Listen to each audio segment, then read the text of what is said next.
natin ay hamon po para maintindihan po natin yung kahalagahan ng paggamit po sa atin ng Lord. Ngayon po, bakit kailangan kong magpagamit sa Panginoon? Pakibasa nga po. Bakit kailangan ko magpagamit sa Panginoon? Yan. Yung iba po kasi, basta akala lamang po nila, magsisimba ako, okay na yan, tinanggap ko na si Jesus sa buhay ko. Hanggang doon na lang, nagkakaroon po tayo kung yung limitation po natin pagdating sa Lord. Kaya nga, sabi ko nga po sa inyo, upon receiving God in our life, pag tinanggap po natin si Jesus Christ sa buhay po natin, yung manifestation, kailangan makita na po sa atin yun. Not only simply, we go to church, we attend services, we attend fellowship, hindi lang basta ganun po yun, kundi maraming bagay po na makikita po sa atin ng Panginoon. Especially yung mga talents, yung mga tawag dito, yung mga special gift na binigay po sa atin ng Lord. Okay, sabi po ng Isaiah chapter 6 verse 8, at narinig ko ang tinig ni Yahweh na nagsasabi, sino ang aking ipadadala? Sino ang magpapahayag para sa atin? Sumagot ako, narito po ako ang inyong isugo. So sabi po dito ni Yahweh, parang dito pinapakita po ito it is a prophetic literature na kung saan ito pong words na ito ay hango po talaga sa panawagan ng ating Panginoon. At alam niya yung kagandahan po dito, ganito po yung nakita po natin dito na napakahalagang bagay as we receive Christ in our life. Ano po? Minsan kasi tinanggap lang natin si Jesus pero hindi po natin nakita yung kabanalan ng Diyos. Dito alam niyo po, upon receiving Jesus or upon receiving God in Him, ito po sa kay Isaiah, kasabay po nito nakita niya po yung kabanalan ng Diyos. Alam niyo po ba na kapag tinanggap natin si Jesus sa buhay po natin, makikita rin po natin yung kabanalan ng Diyos kung gaano kabanal ang ating Panginoon. Amen. Kasi pag nakita po natin, naranasan po natin yung kabanalan ng Diyos, maraming bagay na po tayong i-offer sa Lord. Dahil sa what? Dahil nakita natin yung kalagayan natin na talagang halos talagang hopeless, helpless, at wala po talagang pag-asa tayo na kumagay, mabuhay po talaga tayo. So, ito pong bagay na ito na conversation po dito, it is a prophetic conversation between God and Isaiah. So, dito, pinakita po dito, that the marks the exact moment Isaiah transitioned from a terrified observer of God's holiness to an active messenger of His word. Sabi ko nga po sa inyo, pagkatapos niya po na nakita yung kabanalan ng Diyos, nag-volunteer na po siya. Binolunteer niya na po yung kanyang sarili sa ating Panginoon. At yan po yung unang-unang dapat na makita po sa atin, that we voluntarily give our life or submit our life to being equipped to God. Yung para magamit na po yung buhay po natin. Okay?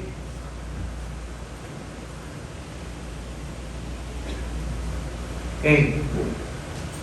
Ano po ba yung connection po dito na bakit po talaga tayo kailangan na magpagamit po sa Panginoon? Ganito po tayo Madalas nating tinatanong sa ating sarili kung ano ang layunin ng ating buhay. Yan, madalas po yan tinatanong natin, what is the purpose of my life? Bakit ba ako isinilang? Bakit ba ako nasa mundong ito? Or simply, bakit ako nandito sa church na ito? May mga oras na pakiramdam natin na wala tayong sapat na kakayanan. Yan kung bakit, sa bagay po yan, kung bakit parang ayaw natin maglingkod, tinatamad tayo maglingkod. At parang kumisa, parang sinasabi natin na hindi ko na siguro kailangan na maging katulad po ng mga worker ng church, sa mga evangelists or mga prophets or apostle, hindi na po ganon. Pero alam niyo po, ang katotohanan po dito, hindi naghahanap ang Diyos ng taong perpekto. Naghahanap siya ng taong handang magpagamit. Yung a person who's willing to be equipped by God, a person who's willing to be used. Gusto kasi ng Diyos talaga, yung tao po talaga na nagpapagamit sa Kanya. Yung wala pong pag-aalinlangan. Dahil dito po natin mapapansin po kasi, likewise, dito po kay Isaiah, hindi siya nag-aalinlangan na magpagamit sa Panginoon. Why? Because he knows very well God. Nakita niya talaga, nakilala niya talaga ng todo ang Panginoon. Not only the name of Yahweh, hindi Hindi lang yan na nakita niya, kundi nakita niya yung grabing kabanalan ng ating Panginoon. At doon sa kabanalan po yun, ang unang-una po na magaganap po sa atin, as our conscience being saved by God, yung kabanalan niya na dapat paglingkuran ng tao. Yung kabanalan niya na dapat yumuan ng tao. Yung kabanalan niya na dapat i-worship. Yung kabanalan niya na dapat maipamalita sa lahat. Amen? Amen. So, ito po yung pangunahing tanong. Kailangan ba talaga akong magpagamit sa Panginoon? Yan, tayo po, may mga tanong na ganyan, ano po? Oo, dahil ang buhay natin ay may banal na layunin na siya lamang ang makapupuno. He is the one who fulfill it. Tingnan niyo po ito, ha? Karaniwan po sa atin, nakapokus lang po ang purpose natin, yung layunin po natin sa buhay po natin, into our flesh. Sa mga bagay lamang po na makalupa. Alam po natin kaya tayo sinilang dito sa mundong ito. The purpose of our of God's creating us is to work with the Word, yung kumbaga para mabuhay lang tayo dito sa mundong ito. Akala natin yun po yung purpose ng Lord. Hindi po yung purpose ng Lord dahil ito pong mundo po na ito ay hindi po talaga para sa atin. Kundi tayo po yung pinangaraan lamang po ng Panginoon dito. It is because of sin, kaya tayo nagdaan dito. Kumbaga, naligaw po tayo ng landas eh. Hindi naman po talaga ito yung talagang lugar na dapat na paglagyan po sa atin. Meron po tayong tinatawag na banal na layunin. At ang banal na layunin niyon, yung maisauli po tayo sa ating Diyos na tagapaglikha. At yun po yung layunin ng Lord. Tayo po ay talagang nilikha ng Lord to make fellowship with Him. Yung para tayo ay maging kaisa ng ating Panginoon doon sa hardin ng halamanan, kung natatandaan niyo po yun. Kaya lang, pumasok po yung kontrabida, ito po si Satan, kaya po tayo nagkasala, at tayo po ay naligaw. Dahil sa kasalanan, tayo po ay napadpad dito sa mundong ito. At doon po nagsimula yung maling layunin. At yung layunin na lang po natin ngayon is to convince ourselves na ito yung buhay talaga natin. But the real purpose of God is not what we are thinking of. Hindi yung iniisip natin, kundi yung po talaga layunin ng Lord, yung banal niyang layunin, ay yung maipabalik po tayo sa piling ng ating Panginoon. Amen. At ito po yung dahilan kung bakit po kailangan po natin talaga magpagamit sa Panginoon. Kasi kung hindi po tayo magpapagamit sa Panginoon, we can be useful into our personal matters. Kapag ganun lamang po yung layunin natin, hindi po tayo makakarating po doon sa piling ng Diyos. And I know that every one of us ay mayroon po talagang desire na makapunta po doon sa langit. Wala naman po talagang hindi gusto pumunta sa langit, maliban na lamang po kung may tatakanan ng Diablo. Diba yung sinasabi po sa Biblia na meron na po silang marka ng demonyo. Kung bakit parang wala na po silang layunin sa buhay po nila, kundi ang gusto na lang po nila magpakasama na lang ng todo sa mundong ito. Okay. Mga dahilan kung bakit kailangan natin magpagamit sa Diyos. Okay.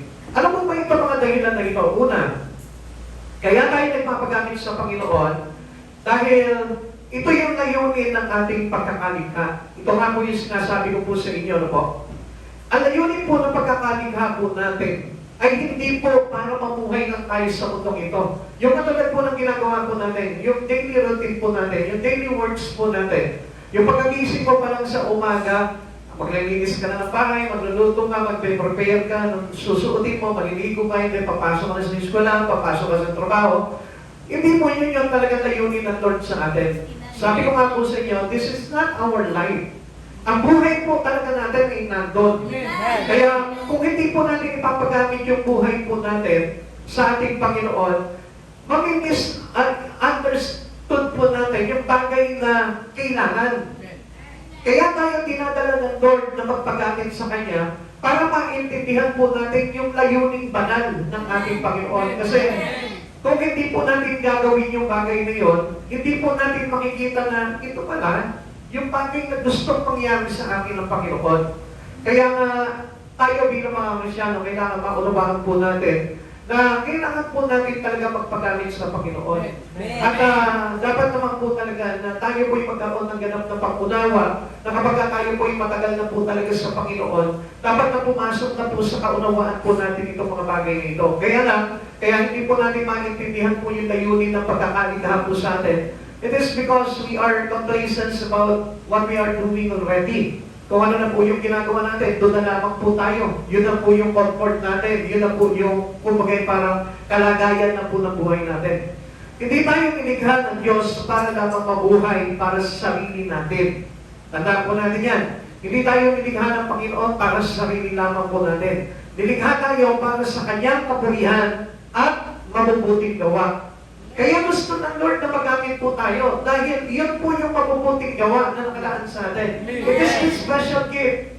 It is the gift of God into us, yung mabubuting gawa na yun. At yun ay may kinalaman sa Espiritu natin para makabalik tayo doon sa piling ng ating Panginoong Jesucristo. Masama po ba? Kasalanan po ba ang hindi maglingkod sa Panginoon? Isa po yan sa mga tanong po natin, ano? Kapag ako ba hindi naglingkod sa Panginoon, kung ako ay isang Kristiyano na matagal na nakakakilala sa Panginoon, kasalanan ba na ako ay hindi maglingkod sa Panginoon? Ganito mo ang sagot po dyan. Hindi direktang kasalanan ang hindi pagpapagamit ng buhay sa Diyos dahil binigyan niya ng tao ng malayang pasya or yung tinatawag na free will. Tayo po yung magpapasya po nun. Pero, ito po yung hindi natin maintindihan dito, ay, pwede naman palang hindi magpagamit sa Lord eh. Pwede naman palang hindi maglingkod. Kaya lang, ito po yung pinapakita dito kapag ayaw natin maglingkod sa Panginoon. Ano po yun? Ngunit ito ay kawalan ng pagkakilala sa Kanyang kapangyarihan at layunin para sa iyo. Ganito po yan nakakapatid sa Panginoon. Every one of us had God's calling. Meron tayong parawagan sa Panginoon. At alam niyo po ba, hindi aksidente na nandito ka ngayon. Hindi aksidente nakakapakinig ka ng ganito mga aral. So dito pag ninilayan po natin dapat sa isipan natin, what is the purpose of God? Bakit tinuturuan niya ako about dito sa pagpapagamit, sa paglilingkod? Sa tingin mo, bakit katuturuan ng Lord, halimbawa, na maglingkod sa Kanya kung wala siyang layunin na ikaw ay magamit? Amen? So, ganito po yan. Parang, kung titignan po natin, with our spiritual understanding, na dapat po maintindihan po natin na kapag ikaw tinuturuan ka ng mga bagay-bagay nito, ibig sabihin, may gustong ipakahulugan sa iyo ang Panginoon. Kasi tinuturuan ka niya halimbawa na tumulong sa kapwa. So, ibig sabihin, anong tinuturo sa iyo ng Panginoon doon? Yung magkakaroon ka ng generous heart. Halimbawa, tinuturuan ka halimbawa na halimbawa, sa paligid mo, no? Marami kang mga kapitbahay na hindi mo gusto, marami kang mga kapitbahay na ayaw mo. Ano kaya yung tinuturo sa akin ng Lord? Kung bakit ganito yung mayroon akong mga kapitbahay na ganito. So doon iisipin mo kung ano yung mga bagay na yun. So ito po, with regards on what God wanted us to be learned, ano po ba yung gusto niya na matutunan po natin dito? Una, dapat na matutunan po natin na ang buhay po natin ay hindi sa atin. Katulad po ng sinabi po sa atin. Hindi tayo nilikha ng Diyos para sa sarili natin, kundi yung layunin talaga ng Diyos ang kailangan umiral po sa buhay po natin. Kaya nga, sabi niya gano'n, hindi naman po talaga direktang kasalanan. Pero, there's a little bit sin. Kapag hindi nanggihan mo yung paglilingkod sa Panginoon, sabihin mo nga sa katabi mo, merong maliit na kasalanan na nakapaloob doon. Merong maliit na kasalanan na nakapaloob doon. Pero ang higit na nakakatakot po dito, yung parang binabaliwala po natin, yung pong kapangyarihan ng Diyos at layunin ng Diyos para sa iyo. Amen? Halimbawa, yung nanay mo, no? Yung tatay mo, ano po? Halimbawa, ang purpose ng Lord kung bakit pinag-aaral ka, kasi gusto niya, sundan mo yung yapak niya.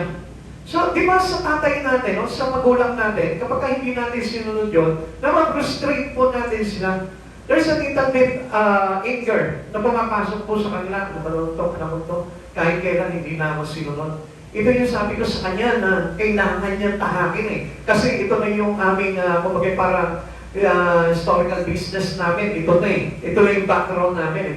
Kaya kumbaga parang nilalain yung kumbaga yung linyada ng buhay po nila, gusto niya pumasok ka doon para hindi mawala yung kanilang negosyo or kayamanan o kung ano yan yung mga bagay na nakasanayan na po nila. It is the same in God. Ayaw kasi ng Lord na mawala tayo. Ayaw ng Lord na tayo po ay mapunta sa iba. Ayaw ng Lord na mapahamak po tayo. Kaya gusto ng Lord, yung linyada ng buhay po natin, nakaangkop po sa ating Panginoon. Patungo tayo sa ating Panginoong Jesucristo. Kaya gusto ng Lord, yung layunin niya, ang mangyari sa atin, hindi yung ating layunin. Not our will, but the will of God. Yun po yung kailangan po natin. Sabi po ng Efeso chapter 2 verse 10, sapagkat tayo'y kanyang gawa, nangingalang kay Kristo Jesus para sa mabubuting gawa. Tayo po ay nilikha po ng ating Panginoon para sa ating Panginoong Jesucristo para maging kaisan po tayo sa kanyang mabubuting gawa. So, kung natataan po natin Romans chapter 8 verse 29, sa simula pa lamang kilala na ng Diyos kung sino yun sa Kanya, at tayo po ay tinulad sa ating Panginoong Jesucristo bilang panganay po natin. Sa gayon po, kung mapapansin po natin dito, tayo po ay nilikha ayon sa gawa ng ating Panginoon. At ilalang po tayo para kay Jesucristo. So, ibig sabihin po, yung line ng buhay po natin, nakasunod dapat kay Jesus. Hindi tayo pwedeng lumayo doon. Kaya nga, whether we like it or not, kapag sinabi ng Lord na paglingkuran mo siya, wala tayong magagawa po talaga eh. Although may free will po tayo. Pero yung free will po na yun, hindi na nangahulugan na mabuti pa rin po sa atin. Kasi kung minsan sinasamantala natin yung free will na sinasabi. Pag sinabi natin free will, akala natin, oh pwede naman pala eh. Ang Lord naman, pinayagan pala tayo na magkaroon tayo ng sarili natin decision. No, hindi po gano'n. Ang ibig po ng Panginoon po doon, yung kapasyahan natin na magpasya tayo ng mabuti. Ang alam natin yung mabuti ngayon, yung layunin ng Diyos at hindi yung layunin natin. Pero sa paningin po natin, okay lang, di ba? Parang gano'n lamang po, no? Pero hindi po gano'n ang gusto po ng ating Panginoon. Ikalawa, binigyan tayo ng kakayanan at kaloob. At ito po yung tinatawag na spiritual gift. Kaya nga, kailangan po natin talaga magpagamit po sa Panginoon. At alam niyo, mga kapatid sa Panginoon, ito yung dahilan kung bakit kailangan ng Diyos na tayo po ay gamitin niya. Dahil gusto niya po talaga na tayo po talaga ay maging kagamit-gamit. Yung to be useful. Yung talagang yung buhay natin magkaroon ng saysay. Kasi nakakala po natin, marami po sa atin, ano po, kapag halimbawa, no, yumaman ka na dito, naging successful ka na sa karir mo dito, no, akala natin, yun na po yung kasaysayan ng buhay po natin. It is our success. Parang akala natin, yun na po, ano po. Pero actually, mga kapatid sa Panginoon, hindi po yun yung talaga totoong success. Ang totoong success po, sabi ko nga po sa inyo, because this is not our true place, hindi po ito yung talagang bayan po natin, kundi doon po tayo, yun po yung kailangan na ma-achieve po natin, yung makarating tayo, and yun po yung talagang totoong success. Kaya tayo binigyan ng Lord ng tinatawag na spiritual gift, para tayo po ay ma-encourage niya na maglingkod sa Kanya.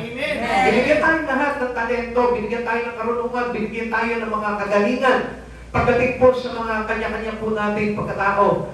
Kaya tayo binigyan ng Diyos noon para maisipan po natin ipagamit sa Kanya. Back to number 1, sabi po dito na hindi yung layunin natin ang dapat masunod, yung layunin ng Diyos. Amen? Kaya kapag yung layunin po natin, yung pong special gift na yun, which is the spiritual gift that given to us by God, gagamitin lang natin pang sarili. Kaya nga sabi ng Lord, hindi tayo nilikha para sa sarili lamang po natin, kundi nilikha po tayo para ipagamit natin sa ating Panginoon. Amen. Ang bawat nananalig ay binigyan ng talento o spiritual na kaloob. Ang hindi paggamit nito ay pag-aaksaya sa biyayang ibinigay ng Diyos. So parang sinasayang lang natin, ano po? Halimbawa, tanungin ko kayo mga kapatid sa Panginoon, halimbawa may anak ka, binigyan mo siya ng magandang damit, binili mo ito sa malaking halaga. Tapos nakita mo ginawa niya ng basahan, pinamunas niya lang ng motor niya. Pinamunas niya lang ng lamesa. Ano kaya yung magiging damdamin ko? Matutuwa ka, galing naman ang anak ko, sinayang lang yung binili ko sa kanya, mahal-mahal ito, pinagtrabahuan ko. Ganun po ba yung magiging magiging piling mo, hindi, magagalit ka.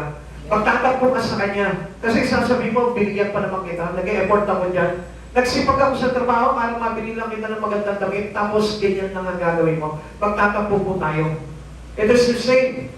Sa ating Panginoon, makatapos po tayong bigyan ng spiritual gift. Kasi yung spiritual gift na yon, yun yung pag-aakay po sa atin towards the direction doon sa kinaroroonan ng ating Panginoon. Kaya huwag niyo pong sasayangin po yung bagay niyon. Pag binigyan ka ng kaloob ng ating Panginoon, talento, gamitin mo ito para sa Panginoon.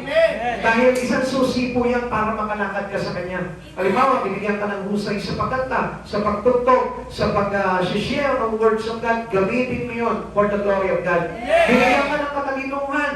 Pagdating po sa mga, halimbawa, let's say, you have a talent about creative mind. Gamitin mo yun para magamit mo for the glory of God. Lahat ng talento, sabi po ka dito, hindi para sa sarili natin, kundi para sa paglayunin ng ating Panginoon. Ito yung dahilan bakit kailangan po natin magpagamit sa Panginoon. Una, ito ay layunin ng ating pagkakalikha. Ikalawa, binigyan tayo ng kakayanan at kaloob. At ikatlo, pero sabi po muna po din pala dito sa 1 Peter chapter 4 verse 10, ay bagat, kung paano ang bawat isa ay tumanggap ng kaloob, ipaglingkod ito sa isa't isa. Yun. Ganun daw po natin dapat ginagamit po ito. Kaya nga po, kung minsan, di ba, kung ano yung mga kakayanan natin, itinutulong natin sa iba. Kung ano yung mga makakaya natin, iginagawa natin sa paglilingkod natin sa Panginoon. Tayo ay nilikha ayon sa mangis ng Lord. Remember, tayo ay nilikha into the image of our God. Kaya nga binigyan tayo ng talento upang pag-atin tayo at maging kaisa ng ating Panginoon. Tingnan niyo po yung intercorrelation po nitong pangyayari ng pagkakalikha sa atin at sa ating Panginoon Jesucristo bilang tagapagligtas po natin. Tayo po, kaya po tayo nilikha ng Panginoon, bawat isa po sa atin, tumanggap po tayo ng kaloob. Amen. Tapos sa pagtanggap po natin ng kaloob na yon, naunawaan po natin na tayo po pala'y galing sa langis ng Diyos. Kaya kung hindi po natin gagamitin yung mga talento na yon, ibig sabihin po nito, tineturn down natin, kung bakit binabaliwala natin yung imahe ng Panginoon sa buhay po natin. So, suppose na kung mapapansin natin, kapag naglingkod ka sa Panginoon, ano ba yung gagawin natin? Siguro, nagtatanong po yung marami, pag naglingkod sa Panginoon, anong gagawin ko? Hindi ko naman alam kung anong gagawin ko. So, iisipin natin, nilikha tayo according to the purpose of God. And what is this purpose? Para tayo'y maging kaisa sa Kanyang anak. And then, magiging example po natin ngayon, ang panutunan ng buhay natin, which is our Christ Jesus. Tingnan mo, ano ba yung ginagawa ni Jesus? So, ano ba yung talento na mayroon ako? Na ibinigay sa akin, special gift ng Lord sa akin. Titignan ko ngayon, marunong pa na ako mag-share ng words of God. Hindi mo ba ganun din yung ginagawa ni Jesus? Nag-share siya, nagtuturo siya sa mga alagad. Kung nga pala, nagpe-pray pa na ako ng mga may sakit. At may gumagaling naman. So, ibig sabihin po nun, nakalinya tayo kay Jesus. Tayo po ay kinreate according sa image ng Lord. Kaya makikita po sa atin yung manifestation ng Espiritu. Kaya tayo po mga tumanggap talaga sa ating Panginoon, talagang kailangan po natin paglingkuran talaga ang Panginoon sa buhay po natin. Katulad po nung sinabi sa atin, para sa mabubuting gawa. Upang magamit natin sa mabubuting gawa. Yun po yung gusto mangyari sa atin ng Lord. At yung pangatlo po dito, dahilan bakit tayo kailangan magpagamit sa Panginoon. Number 3, maraming tao ang nangangailangan ng pag-ibig ng Diyos. We need to reach a lot of people, many people, who needs the love of the Lord. Tignan niyo mga kapatid sa Panginoon, ha? Ikaw man, bakit ka nandito ngayon? Di ba dahil mahal mo ang Diyos? Hindi ka naman nandito ngayon dahil out of curiosity lang eh. Hindi naman po tayo nagpunta dito, gusto ko lang pakinggan kung ano yung sinasabi doon. Gusto ko lang malaman, ano ba ginagawa nila doon? Ano ba meron doon sa church na yun? Hindi kaya nga nagpunta dito dahil umuuspok sa puso mo yung pag-ibig ng Diyos. At yung pag-ibig ng Diyos, doon tayo nilikha. At yung pag-ibig na yun ay walang iba kundi si Jesucristo. Ang lahat ng bagay ay nilikha pawang dahil sa ating Panginoong Jesucristo. Sabi po dito, tayo ang nagiging kamay, paa at tinig ng Panginoon sa lupang ito upang maabot ang mga nahihirapan, naliligaw at nangangailangan. So ito po yung mga layunin na po natin. Dito pinapakita na po sa atin ng Panginoon yung layunin ng Panginoon sa atin kung bakit kailangan tayo magpagamit talaga sa Panginoon. Kasi maraming nahihirapan, maraming naliligaw, maraming nangangailangan, maraming gustong maligtas, maraming gustong makatuntun ng katotohanan mula sa ating Panginoong Jesucristo. Marami ang naguguluhanan sa kanilang isipan. Marami yung hindi nakakaunawa ng mga bagay dito sa mundong ito na kung minsan ay kailangan po talaga ng isang tao talaga na magpapahayag sa kanila ng katotohanan mula sa ating Panginoon. Kaya sabi po ng Mateo chapter 9 verse 37, ang aanihin ay marami, ngunit kakaunti ang mga manggagawa. Now, kaisa tayo ng Diyos sa kanyang planong kaligtasan para sa mga tao. Alam natin yun. Tayo po ay kaisa ng Diyos doon sa tinatawag na plan of salvation. At bilang kaisa po ng ating Panginoong Jesucristo, kailangan tayo nagpapagamit. Amen. At tatanungin kita, di ba kapag tinanggap mo si Jesus sa buhay mo, you are one with Christ? Tama po ba? Kaya sabi po natin na nakipagkaisa kay Kristo ay bago na nilalang. So yung bago nilalang ngayon, ang ibig sabihin niyan, naibalik na tayo into the image of God. At ang layunin na po ngayon natin po ay maging kaisa ng ating Panginoon sa kanyang mga gawain. Amen. Sino po dito yung merong anak na tamad? Yung hindi mapakinabang, ay talaga nataasan sila. Talagang pinulgar nila yung mga anak-anak po nila. Ano po? Okay, ganito po yan. Minsan ganito po ang kalagayan po natin. Meron tayo mga anak na ang hirap po talaga na tumulong sa atin. Kaya naman naiinis tayo. Pero, hindi ba parang gusto natin na maging kaisa sila talaga sa mga bagay na ginagawa natin? Halimbawa, mayroong ka negosyo. Tapos yung anak mo palagwalang-watcha lang, pa-cellphone lang, pero wala siyang pakialam sa negosyo mo. Di ba parang nakakainis din? Naging anak pa kita, hindi ka naman marunong tumulong. Di ba parang ganun po yung isipan po natin. Ganun din po ang Lord. Naghahanap po siya talaga ng laborer. Naghahanap po siya ng mga manggagawa. Bilang mga anak ng Diyos, hindi tayo alipin. Amen. Tayo yung mga manggagawa na ngayon ng ating Ama. Amen. Kaya nga, sabi nga po natin, di ba, yung dalawang parabol, alam po, ng dalawang anak, di ba? Yung isa, tinanong siya, pupunta pa sa bukid. Oo, sumagot siya, pupunta ako. Yung ay sa ubasan. Tapos yung isa naman, nagsabi siya na hindi siya pupunta. Pero nagpunta. Amen? Baliktad po sila. Yung umuo, na pupunta doon sa ubasan, hindi nagpunta. Yung isa, na hindi, nagpunta. So, alam niyo po, minsan ganun po tayo. Minsan, alam na po natin ng Diyos na mismo ang nagsasabi sa iyo, na tayo po ay kailangan talaga ng Lord into His vineyard. Amen. Pero, umuo tayo sa Kanya, Lord, yes, Lord, maglilingkod ako sa iyo. Isubo mo, Lord, para si Isaiah, no? Ako ay padala mo, Lord, maglilingkod ako. Pero pagdating ng moment na yon, Lord, hindi ba na ako pwede? Next time na lang. Yeah? Pero yung iba naman, hindi naman sila umuo, kung hindi sila, pero dahil through conviction, na-realize nila na kailangan ko ba ng sundin talaga ang Panginoon, kaya sila po mismo, nagpaunlak sila sa ating Panginoon. And that was the right attitude. Na kapag kinukumpik tayo ng Panginoon na maging manggagawa niya, kailangan paggamit mo yung buhay mo sa Lord. Never to turn down the business of God in your life. Amen. Na dapat tanggapin mo whatever business over to you by God. Amen. Now, alam niyo mga kapatid sa Panginoon, sabi nga po dito, marami ang aanihin subalit kakaunti ang mga manggagawa. At sabi nga ang Diyos mismo, nagpapasabog siya ng mga special gift, ng mga kaloob para sa atin. Para saan? Para lang hangaan ka ng tao. Galing nitong tao na ito.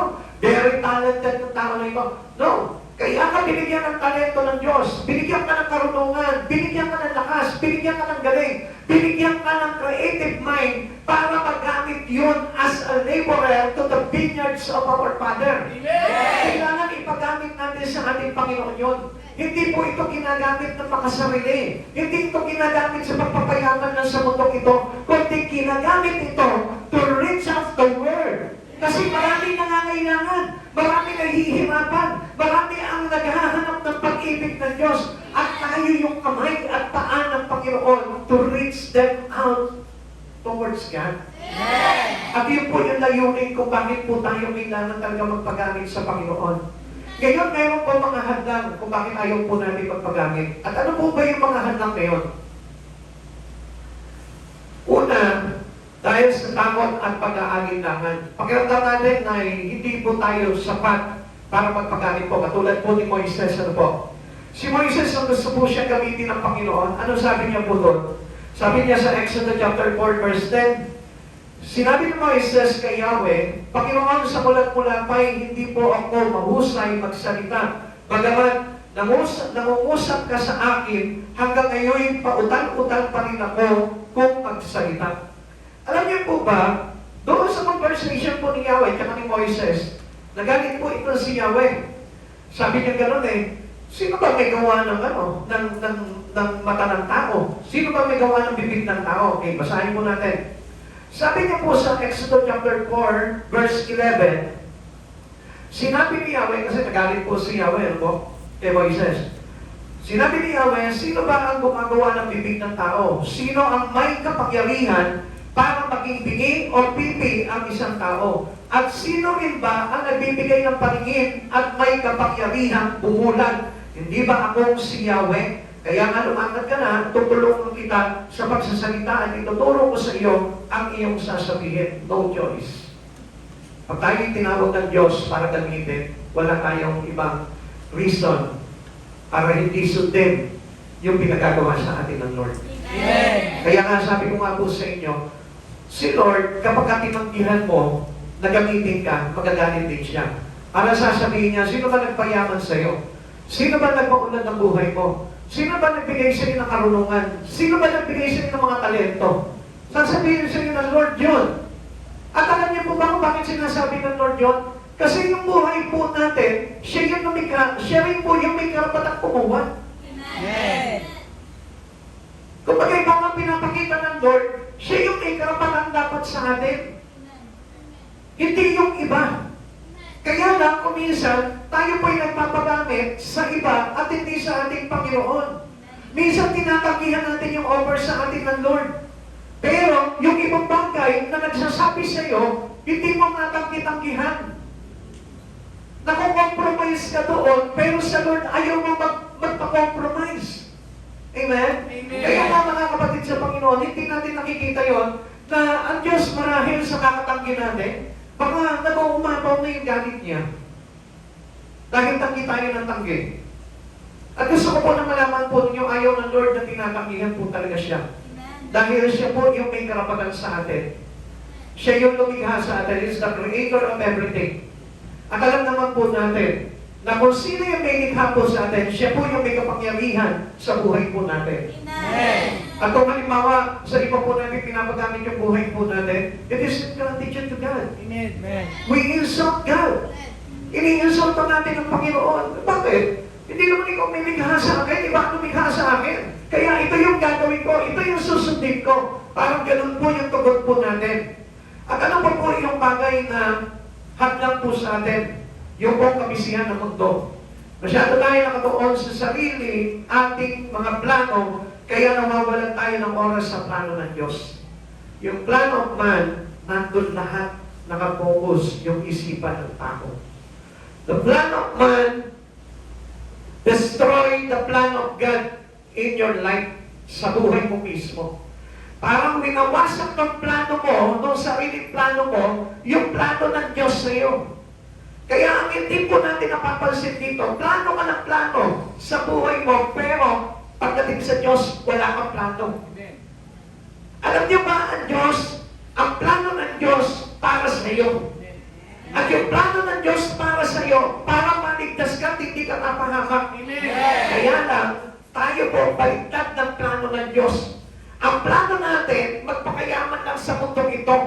Ang plano natin para sa sarili lang natin. Ang plano natin para lang sa pamilya natin. Pero pagdating sa plano ng Diyos, zero. Wala tayong plano. There's no goal in the Spirit with regards to our Christ Jesus. Yun ang wala po sa atin. Kaya kung bakit po ang Diyos nagagalit po sa atin nang hindi po natin namamalayan, because tayo po mismo ay sobrang abala sa sariling plano lamang po natin. And God hates those who not depend his life into God, into Him. Tandaan po natin, ayaw ng Lord na ang tao ay nakadepende ng sa sarili niya. Gusto niya ang tao ay lagi nakarelay sa Kanya. Gusto niya ang tao ay umaasa sa Kanya.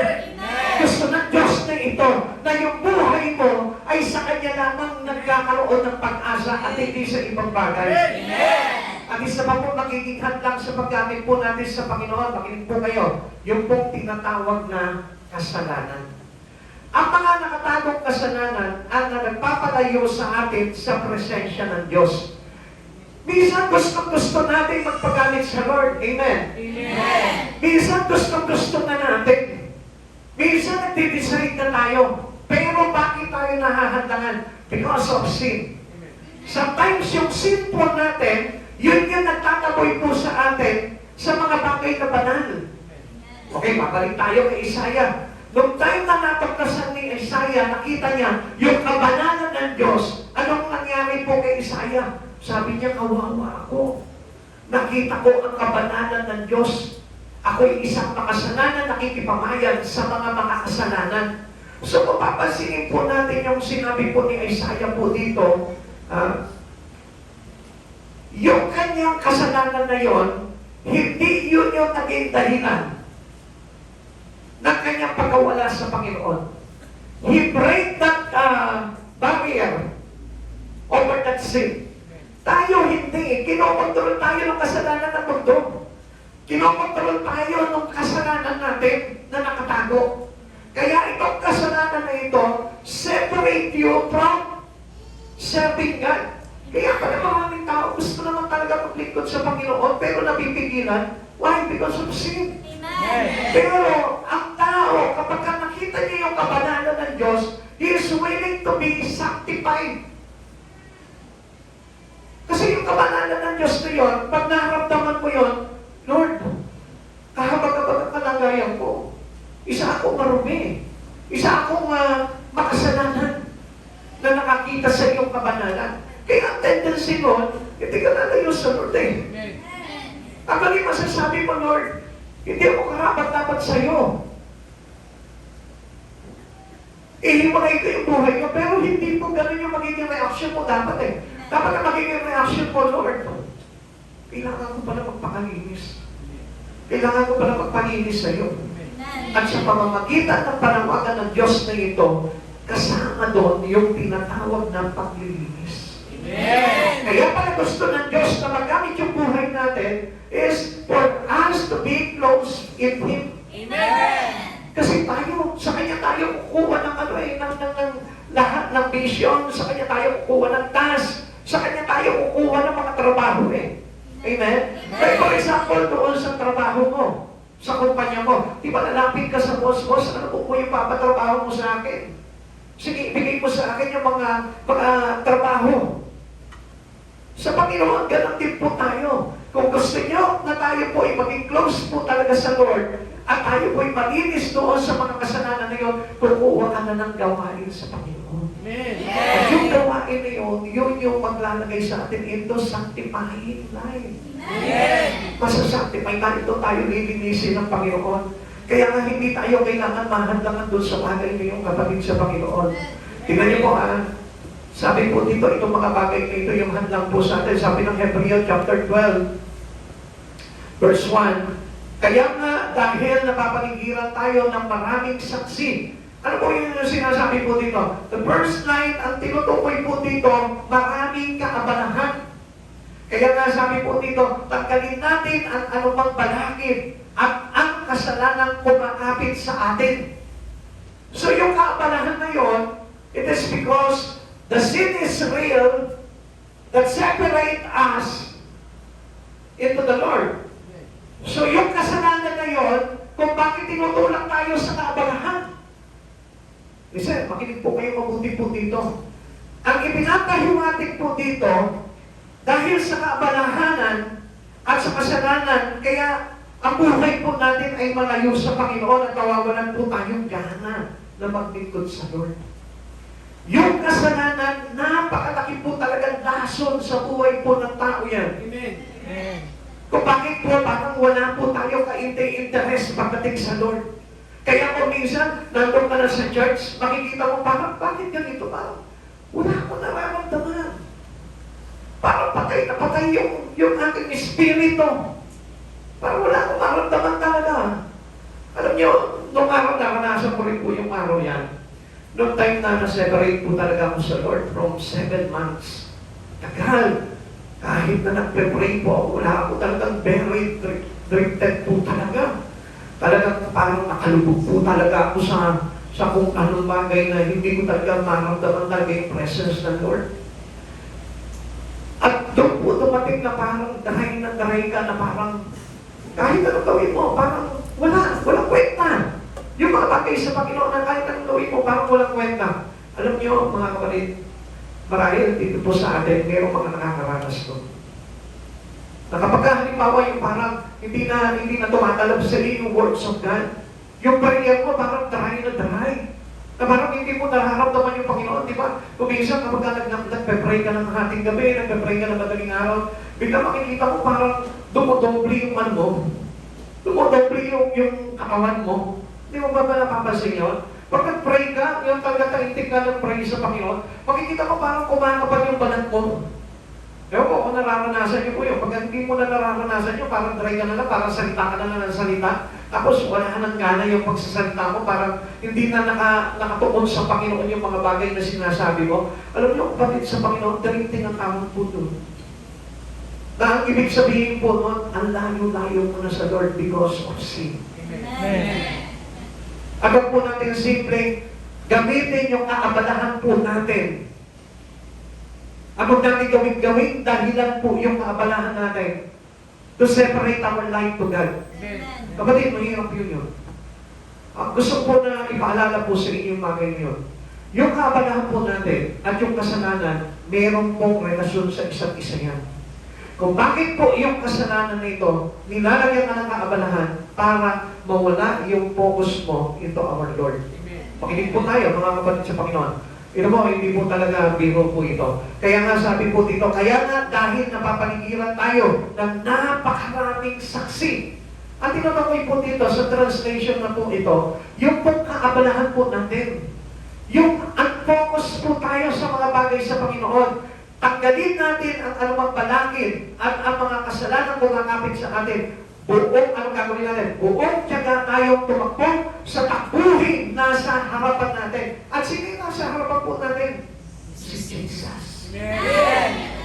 Kaya nga sabi dun sa Hebrew chapter 12 verse 2, sabi nga nun, ituon natin ang ating paningin sa ating Panginoon, which is the author and the finisher of our faith. Napasimula ang wakas ng ating pananampalataya.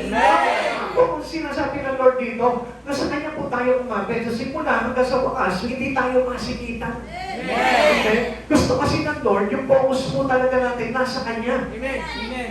He want to break our focus. Amen. Gusto talaga ng Lord na ito, na i-break po talaga sa atin yung kasalanan at kaabalahan. Amen. Na nagpapahiwalay po sa atin sa mga bagay sa ating Panginoon. Amen. Amen. Ngayon, paano tayo magpapasailalim at magpapagamit sa Kanya? Ito po yung dapat natin gawin. The first is, isuko ang sariling kalooban.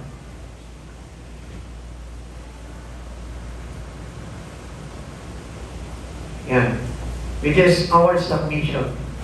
Kung gusto mo talaga na ma-break yung unfocus mo sa Lord at ma-break yung kasalanan mo, you need to submit yourself into God's authority. Amen. Kailangan yung kalooban mo mismo. Kasi yung kalooban natin, dinadaya tayo niyan eh. Pag yung kalooban po natin, contradicted sa kalooban ng Diyos, huwag mo na gawin yun.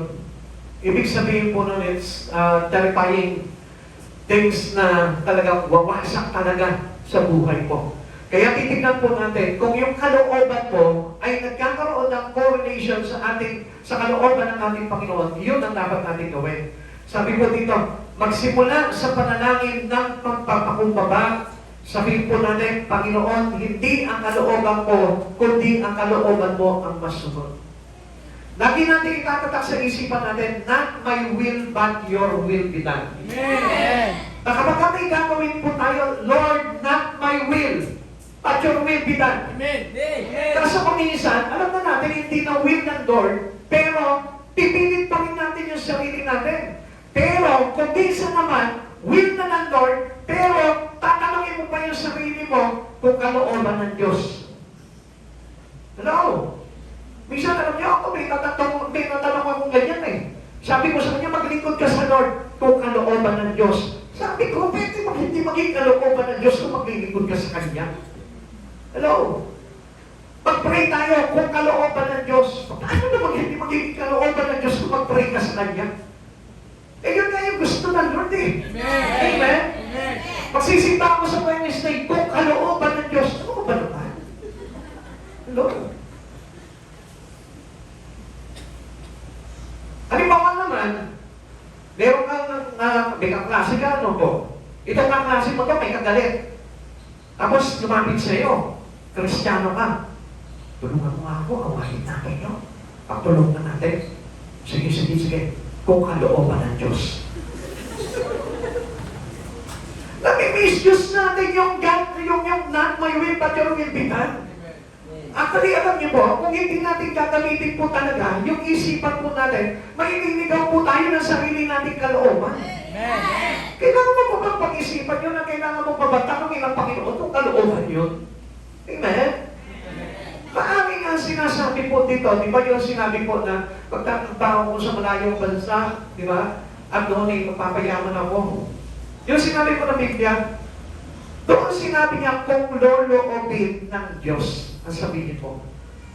Amen? Amen. O halimbawa, let's say, alam mo may plano ako na mag-abroad eh. Kaya lang, naglilingkod ako sa Lord eh. Yung may ministry ako eh. Pero, siguro, kung loloobin ng Panginoon, kung may plano siya sa akin, loloobin ng Lord. Pero kung wala, alam mo naman, ang loobin ng Panginoon niya, mawawala ka sa Kanya. Maiiwan mo yung ministry niya.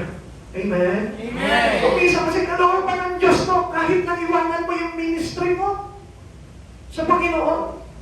Hello? Hindi natin maintindihan talaga kung ano yung tinatawag na thy will be done. Yung kalooban ng Diyos. Kaya talaga nagkakaligaw-ligaw tayo dahil yung kalooban ng Diyos nagiging kalooban mo. At yung kalooban mo nagiging kalooban ng Diyos. Kaya nagkakarambulan na yung iyong pag-iisip at hindi mo na madesisyonan ng tama kung ito'y kalooban ng Diyos o kalooban mo ba. Naalala ko na naman po yung isang tao eh. Sabi niya kung gano'n, di ko na talaga alam kung sino pinaglilingkuran ko. Kung ang Diyos ba o si Pastor. Ano ba naman mga tanong yun?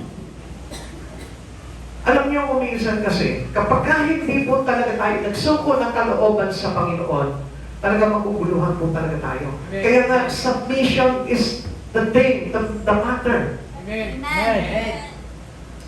Alam niyo, kung hindi po natin isasabit yung ipapasailalim yung buhay po natin sa ating Panginoong Jesucristo, mamamali po talaga ang pagkakaunawa po natin. Kaya nga po sabi po na sa John chapter 4 verse 7, kaya nga pasakop kayo sa Diyos, labanan ninyo ang diablo at lalayuan niya kayo. So alam niyo po ba, na pag pinasakop mo yung buhay mo sa Panginoon, He break that sin and He break your business. Kaya po tayo kung minsan, parang gusto mo maglingkod sa Panginoon, pero ang reason ay dahil abala ka, kaya sasabihin mo ngayon, Lord, maiintindihan mo ako kasi abala ako eh. Kaya hindi kita mapaglingkuran eh. It is wrong. Kaya ngayon, separate, according to Hebrews chapter 12 verse 1, yung sin at yung kaabalahan po natin, mayroong relasyon yun, nagtutulong yung dalawa na yun para ilayo ka sa Diyos.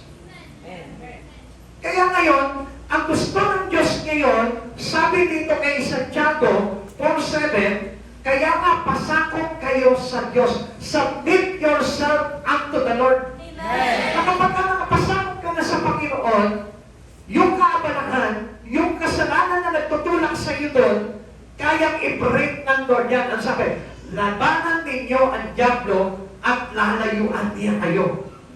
Hindi na siya magkakaroon ngayon ng karapatan sa buhay mo. Yung rights na pinagkaloob mo sa diablo na kontrolin yung buhay mo, mabibreak yun. Kaya hindi po natin nakikita, mga kapatid sa Panginoon. Listen to this. And I hope na ipaunawa sa inyo ng Holy Spirit po ito. Akala po kasi natin, ganito po yan eh. Akala natin, simple kaabalahan lang yan. Yung kaabalahan, ginamit ng kasalanan para ilayo ka sa Panginoon. Listen, mga kapatid sa Panginoon, pakikisaway muna yung mga bata niya, please. Yung kasalanan na yon, ginamit niya yung kaabalahan para ilayo ka into the Lord. And then, the control is not on the Lord already. Wala na yung control ng Diyos sa buhay mo. Bakit? Because of the sin controlling you. And He used your business in life. Kaya ang sabi po ni Santiago po dito, kaya pasakop kayo sa Diyos. So, feeling, ibalik niyo sa Diyos yung control ng buhay niyo. Ipagkatiwala niyo ulit sa Panginoon yung buhay ninyo. At ano mangyayari doon? Labanan ninyo ang diablo at lalayuan niya kayo. Yung control ngayon ng diablo, hindi na kayo mangyayari sa buhay mo, at Diyos na magkocontrol sa iyo. At makikita mo unti-unti, nagkakaroon ka na ng relasyon, nagkakaroon ka na ng oras. Isa, makinig po kayo dito. Ayoko po na mawala yung inyong pandinig po dito. Even though ganito nangyayari po sa inyo, kailangan po na ma-break po sa inyong isipan yung mga bagay nito. If you are real to God.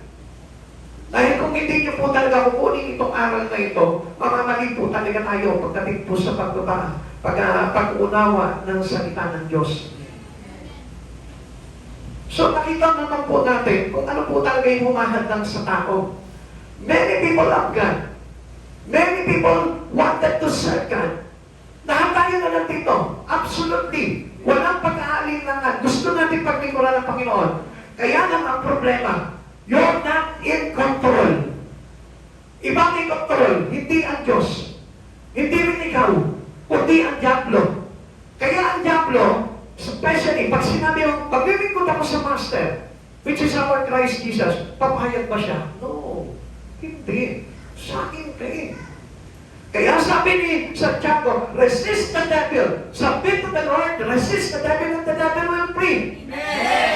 Para magputol yung control ng diablo sa'yo, gusto ng Lord na ito, kumapit ka kay Jesus.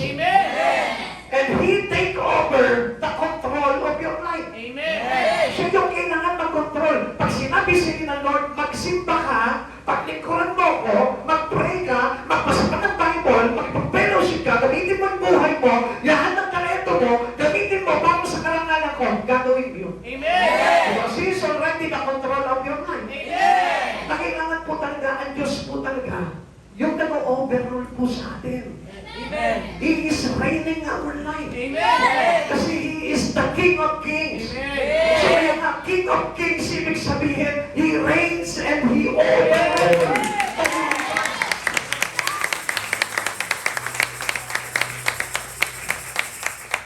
Ikalawa, maging handa sa anumang oras.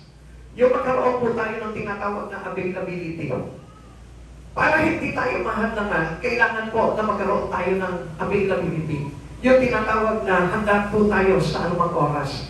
Na kapag tinawag tayo ng Lord, may pinagawa sa atin ng Panginoon, we are willing to do it. Willing po tayo na gawin yung mga bagay ngayon at hindi po tayo nahahadlangan ng simpleng labahin mo, pamamalengke mo, pagluluto mo. Akala nyo it is a natural reason? No, it is not a natural reason. Imagine yung paglalaba mo lang, nahadlangan ka sa gawain mo sa Panginoon. Imagine yung pagpipili mo lang ng candy, nahadlangan yung paglilingkod mo sa Lord. So, come on, tingnan niyo po mabuti po ito. If you see God's holiness, kung nakita mo talaga na ang banal na Diyos dito, yung kabanalan talaga ng Diyos, ay talagang nag-uumapaw sa buong universe. Mamaya, pagkakita mo lang ng kabanalan kabanalan ng Diyos ay nasa isang box lang ng posporo. Si Isaiah kasi, nakita niya talaga from heaven, doon hanggang doon sa kinatatayuan niya, naramdaman niya kung gaano kabanal ang Diyos. Kaya nga, isinubo niya yung buhay niya. Isinubo niya sa Panginoon, Lord, use me. I will go. I, Lord, sent me. Sabi niya kung gano'n dito. Kasi, ang laki ng kabanalan ng Diyos eh. Naliliwanagan ang buong universe. Kaya siguro maraming mga Kristiyano ngayon, hindi po talaga mapaglingkuran ng Panginoon. It is because yung kabanalan ng Lord ay napakaliit. Hindi nila talagang lumusan nakita po ito. Para sa kanila, He is not a king. He is not the sovereign God. He is not an infinite God. Hindi siya yung Diyos ng mga Diyos talaga. Diyos ng kalangitan at ng lupa. Hindi nila nakita ang Diyos na gano'n. Kaya nga, mga kapatid sa Panginoon, siguro naman, ano po, alam natin bilang mga tao, no? Na kapag halimbawa, may pinag-utos sa iyo, yung presidente ng Pilipinas. Presidente lamang po yun. Kahit sabihin natin, hindi nila niya may respeto. Palagi ko susunod ka. Amen. Baka proud ka pa na ginamit ka ng presidente ng Pilipinas. What about God? Na kapag sinabi ng Lord sa iyo, paglingkuran mo ako, paggamit mo ang buhay mo sa akin, maging proud ka kaya. Ipagmalaki mo kaya ako, ginagamit na ako ng Lord. Masabi mo pa kaya yun. May pagmalaki mo po kaya siya doon sa mga kakilala mo. Alam mo ba na binigyan ako ng task ng Lord para magamit ang buhay ko. Binigyan niya ako ng talento para magamit ang buhay ko. Siguro kung halimbawa yung mayor lang natin dito, no? Ginawa ka niyang isang representante sa inyong barangay, baka tuwa-tuwa ka na. Baka siguro ay yabang-yabang mo na. Mayabang ka pa kay mayor. Diba? Ganun po tayo. Pero kung minsan ang Lord, kailanman parang hindi tayo naging proud sa Lord. Yes, real talk lamang po. Yung nagkatotohanan. Sabi nga po namin, kung meron tayo dapat na ipagyabang ng Panginoon eh. Kaya hindi natin matatanggihan dapat ang Panginoon, yung availability natin, laging nasa Kanya. Hindi lang talento ang tinitignan ng Diyos, kundi ang inyong availability.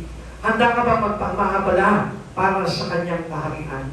Yan ang tanong ng Lord. Kung ikaw sa oras nito, handa ka ba maabalan niya para gamitin niya? And number 3, magtiwala ka sa Kanyang lakas. Yung dependency. Yung ating pagiging dependent in God. Marami po sa atin, we believe in God, but not depending in Him. Lahat ng bagay natin hindi na nakadepende sa Panginoon. At lahat ng mga bagay na iniisip at ginagawa ng tao ay hindi na po nakadepende sa Panginoon. Kung saan ka kulang, doon magpupuno ang biyaya ng Diyos. Kung tinawag ka niya, bibigyan ka niya ng kakayanan. So, ibig sabihin po nito, it is not your ability, but your availability. Kung hindi ka man magaling. Marami po nagsasabi kung minsan sa akin, Pastor, pasensya na po ba yun? Hindi po talaga nauunawaan pa yung mga bagay na tinuturo at pinapaliwanag nyo.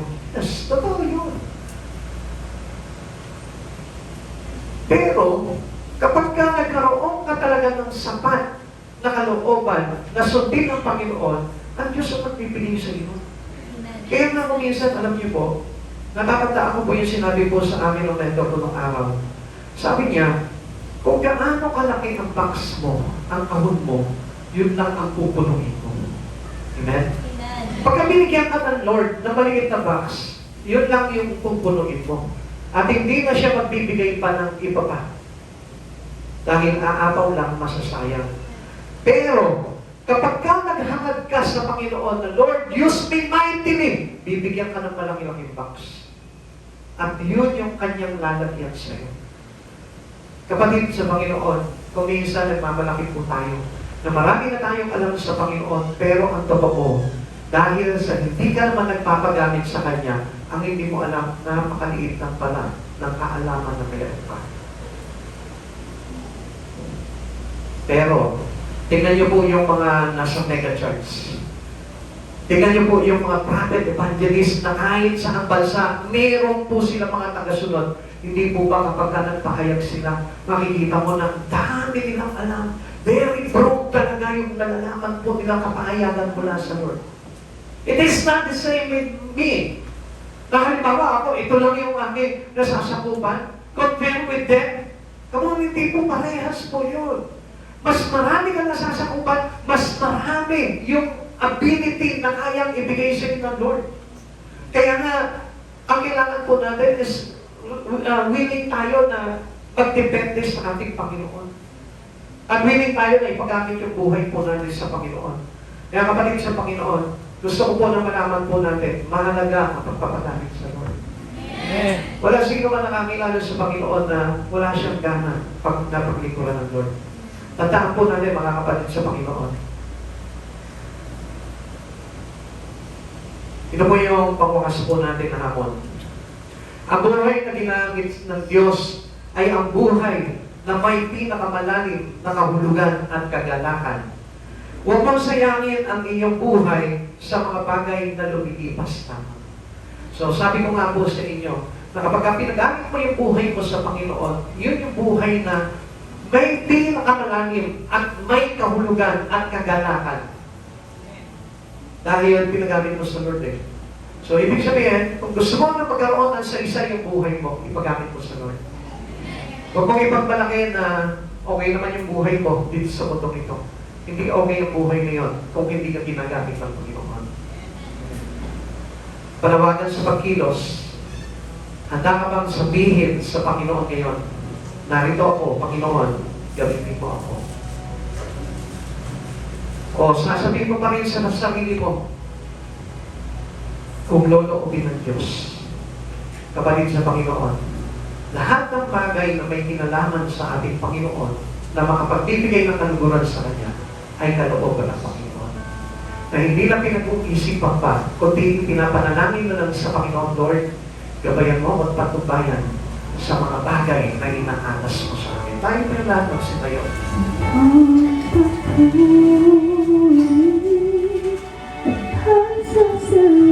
Tandaan po natin, this is only a preaching. Ito po yung pagtuturo po lamang. At hindi po ako magpe-pressure po sa inyo na paglingkuran ng Lord. Pero one thing ang dapat na maintindihan po ninyo, yung free will po natin ay hindi nangangahulugan okay sa Diyos. Yung sariling pasyon po natin ay hindi nangangahulugan okay lang sa Panginoon. Kundi gusto ng Lord na bumukan sa puso ko na totoong gusto ko siyang paglingkuran. Na magkusa ka na ibigay sa Kanya yung pagpapasailalim ng iyong buhay, ng iyong kalagayan pagdating sa ating Panginoon. Sa oras na ito, kapatid sa Panginoon, nais na Diyos na pag-isipin mo, taglilay-nilayan mo. Kung saan mo gagamitin ang buhay mo? Gagamitin mo lamang ba into this temporary world sa pansamantala lamang na mundong ito? Sa mga pagpansamantalang bagay lamang? O willing ka rin ang ipagamit ito para sa buhay na walang hanggan?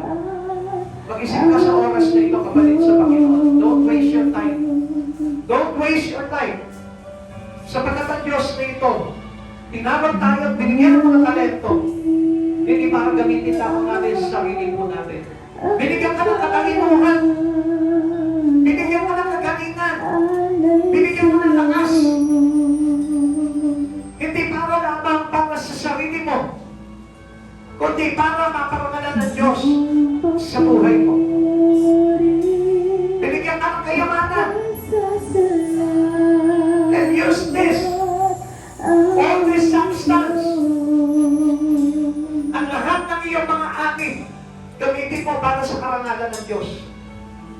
Hindi ka binigyan ng trabaho para akinin mo lamang ito. Hindi ka pinayaman ng Diyos para lamang i-enjoy mo ito. Hindi ka binigyan ng kagalingan para magamit mo ang katawan mo para sa sarili mo layunin lamang. Tandaan po natin, ang Diyos ang lumikha ng lahat ng bagay. Ang Diyos ang lumikha ng buhay. Ang Diyos ang lumikha ng bundok ito. At dapat na mapasalamatan natin at maibalik ito sa ating Panginoong Jesucristo. Ang buhay na ito ay nilikha ng Diyos ayon sa kanyang larawan. Dapat na maibalik ito sa kalarawan na nagmamayari nito. Ihandog mo yung buhay mo sa Lord. Ipagamit mo yung buhay mo sa Panginoon. Alam ko na may paglalaban sa kalauhan mo. Dahil marami kang pangarap dito sa mundong ito. Subalit huwag mo naman kalimutan ang plano ng Diyos na pag-alikha niya sa buhay mo. Huwag mo kalimutan yung kapatid sa Panginoon. Matuto tayong tanawin ng pasasalamat ng lahat ng bagay na ito na meron ka sa buhay mo. Ilapit mo ang buhay mo sa Panginoon. Use your life might deliver the glory of God. Huwag makipagkain sa Kanya. Maaaring marami sa inyo naglalaban sa Kanyang kaisipan. Siguro iniisip nyo na hindi naman siguro ganoon ang gusto at nais ng Panginoon. So tingin mo kapatid sa Panginoon, narito ka na ngayon, nakakapakinig ka na ng salita ng Diyos. Sa palagay mo, mas pipiliin kaya ng Diyos na mapahamak ka? O pipiliin ng Diyos na maligtas ka? Ang Diyos hindi siya nakatingin sa kalagayan ng tao sa mundong ito. Ang tinitignan ng Panginoon ay yung kalagayan ng kanyang Espiritu. Kung ligtas na ba ito? Kung umiibig na ba ito sa Panginoon o sa mundo pa rin? Maaaring ito po yung iniisip natin. Siguro may tao tayo, may panganggang, nag-aalingangan. Paano ako mabubuhay? Kung ipapokus ko lang sa Panginoon yung buhay ko, ang Diyos po mismo ang sumagot po sa atin yan. Sabi niya kung ang mga ibon hindi naghahasik, hindi nag-iipon, subalit pinapakain ng Diyos, tayo pa kaya na mahalaga para sa Kanya? Kailanman ang mga anak ng Diyos ay hindi niya inuto. Sapagkat sa patang Diyos, God is more than enough for us. Ang gusto lamang po ng Panginoon, yung tayo pagdating ng araw ay makapasok sa kalwalatian ng ating Panginoon. At maibalik ang buhay po natin for the glory of God. Dalangin ko po sa oras na ito, bigyan tayo ng kaliwanagan ng ating Panginoon at magkaroon tayo ng pagpapahalaga sa ating buhay para sa buhay na walang hanggan sa piling ng ating Panginoong Jesucristo at hindi lamang sa mga bagay rito. At tanggapin po natin ang Panginoong Jesucristo to overrule our life, to reach you mightily, na pagarihan Kanya at siya ang mag-control ng buhay po ng bawat isa natin. Hinihiling ko ito sa pangalan ng ating Panginoong Jesucristo. Sa oras na ito, ipinapahayag ko na sa lugar na ito, pagarihan ka ni Jesucristo. Siya ang mauna sa buhay mo. Siya ang masunod sa iyong buhay. At hindi ang sarili mong kapasyahan. At sa oras na ito, I command the control of Satan in your life. I rebuke it. Kinakalagan ko ano ang control ng Espiritu ni Satanas sa buhay mo. In Jesus' name. Bawat kalikana, bawat kadena ng pagkakagamos mo, kay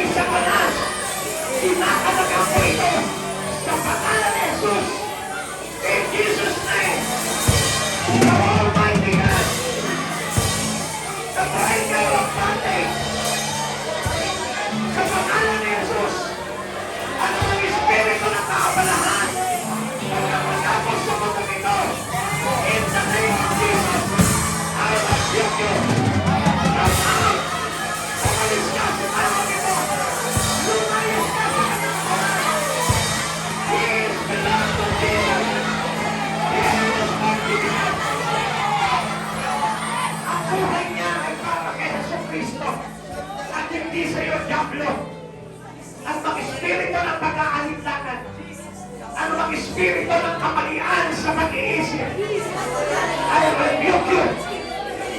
And the Lord will set us free. And Jesus is the truth.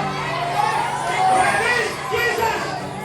I believe these people from the bondage of sin. Ano magaling ka na? Ano magpagkapos ni Satanas sa buhay mo? Winawasa ko ito. Ang sabi ng Lord,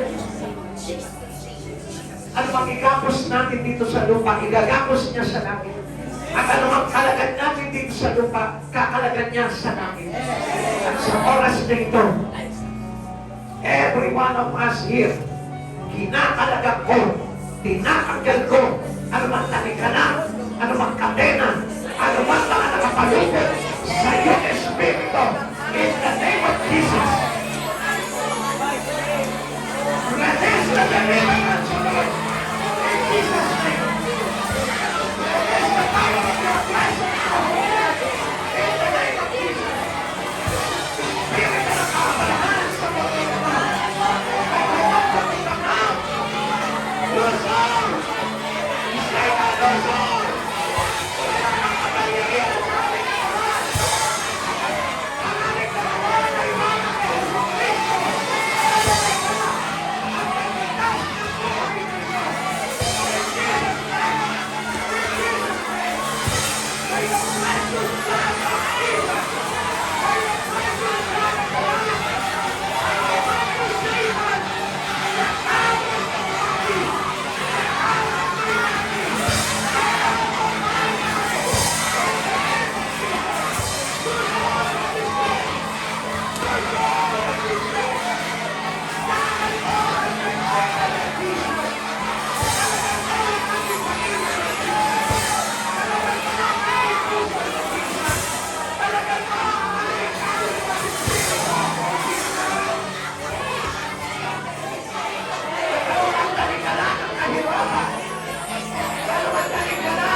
Espiritu ng kawalan ng gana sa mga gawain ng Panginoon. Espiritu ng kawalan ng interes.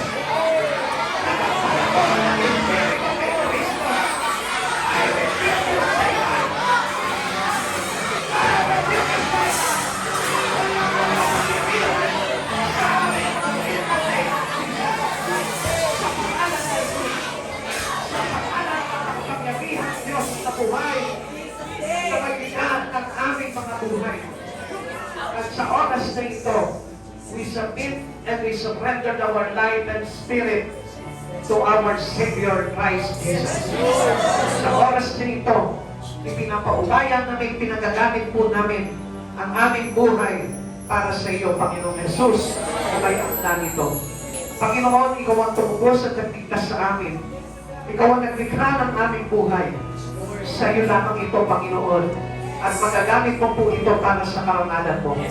Ama namin Diyos, nagpapasalamat po kami sa gabi ito na Ikaw ang Diyos na patuloy na kasama namin at tagumpay namin sa bawat labanan, O Lord. Huwag na po kami, Panginoon, makontrol pa ng kaaway o galit. At hayaan mo, Panginoon, na maisungkot namin lahat sa iyo ang lahat ng ito, Panginoon, upang Ikaw na, simula ngayon, ang magmay-ari ng aming buhay. Maging ng aming oras, talento, kayamanan, pamilya, at lahat-lahat na meron kami, O Lord, ipinapaubayan namin ito sa iyo. Sapagat ito, ipahiram mo po lamang sa amin, O Lord. At alam namin na karapat-dapat lamang na ipagamit po namin ito sa iyo. Maraming salamat po, dakilang Diyos. Sa iyo mo po kaming bawat isa na narito kayo ng iyong banal na dugo. At hayaan mo, Panginoon, na ang dugo mo, Panginoong Jesus, na ibinubo mo sa krus ng Kalbaryo ang patuloy na mananaig sa bawat isa sa amin upang kami malinis sa lahat ng sumpa ng kaaway at sa lahat ng kaligtasan nito. Panginoon, kiniklaim namin, O Lord, na bawat isa sa amin ay pinalaya mo na, O God. In Jesus' name, O Lord. Maraming salamat po, Panginoon Jesus. Salamat sa biyaya mo, O God, sa bawat isa at sa bawat mensahe mo, Panginoon. Pagkatlay kami ng kapangyarihan nito, pagkatlay kami ng buhay nito, pagkatlay kami, Panginoon, ng Espiritu mo, Panginoon Jesus, na kapagkapay po namin sa paglakad namin hanggang sa hangganan ng buhay na makarating kami sa piling mo, Panginoon Jesus. Ikaw at ikaw pa rin, Panginoon Jesus, ang aming paglilingkuran. Maraming salamat po at sa aming pag-uwi, Lord. Hayaan mo, Panginoon, na hiningin namin sa pangalan mo, Panginoon Jesus, na samahan mo po kami, maluwalhati mo kami ihatid sa aming mga tahanan. Ingatan mo po ang aming mga sasakyan at hayaan mo ikaw yung Diyos, Panginoon, na mauna para sa aming lugar. Panginoon, maraming salamat po, O Lord, pagpalain mo ang church na ito, ang mga mission church na ito, Panginoon, at ang bawat gawain, Panginoon ng Jacob, Lord, ikaw yung Diyos na magbibigay at magkakasing ng kapangyarihan mo, Lord, upang mapagtagumpayan namin bawat kaluluwa na itinatanim mo, Panginoon, sa lugar na ito, Lord. Maraming salamat po. Bless us, O Lord!